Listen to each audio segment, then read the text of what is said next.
ආයිබෝවන් මගේ යාළුවී ඔයත් වයස 20 25 අතර වී පසුවන තරුණයෙක්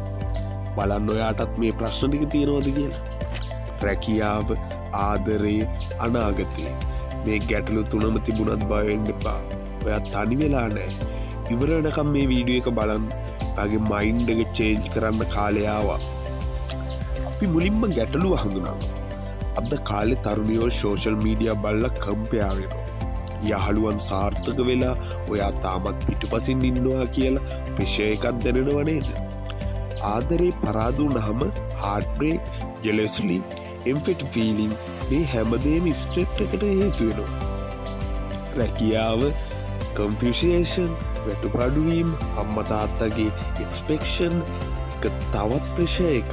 මේ හැමදේම ඔයා තනි වුණා කියන මානසිකත්වයක් ගෙන දේවි. නමුත් බය වෙන්න එපා සත්‍ය මෙන්න මේකයි ඔයාගේ වැලියු එක රිලේෂන්ෂිප් එකකින් සැලරි එකකින් සෝෂල් මීඩියා සක්සස් එකකින් ඩිෆයින් වෙන්නේ නෑ ඔයාගේ growth learning mindset change එකට රියල් පවර් එක තමයි වැදගත් වෙන්නේ ස්ට්‍රෙස් jealousy heartbreak මේවා ස්වභාවිකයි weakness එකක් නෙමෙයි හැමෝම මේ දේ අපි හරි විදිහට තේරුම් ගත්තොත් තමයි අපේ ජීවිතේ සාර්ථක කරගන්න පුළුවන් වැදගත්ම දේ තමයි ඔයා මේ හැඟීම් රීගනයිස් කරලා ටික ටික ස්මෝල් ස්ටෙප් ස්ටාර්ට් කරන්නයි ඕනි මම ඔයාට කියන්නම් අදම කරන්න පුළුවන් සරල ක්‍රියාමාර්ග 3 සෝෂල් මීඩියා නෙගටිව් දේවල් බලන්න එපා ඔබේ එනර්ජි ફોකස් කරන්න අදම එකක් ප්‍රොඩක්ටිව් කරන්න 5 minutes of learning exercise or skill develop කිරීම මේ සිම්පල් ස්ටෙප්ස් ඔයාගේ මයින්ඩ්සෙට් slowly change කරයි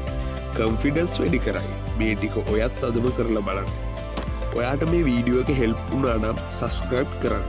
next වීඩියෝ එක බලන්න අමතක කරන්න එපා mind change අද small step හෙට big change growth එක mindset change එක stress overcome එක ඔයාටම relation responsibility අදම start කරන්න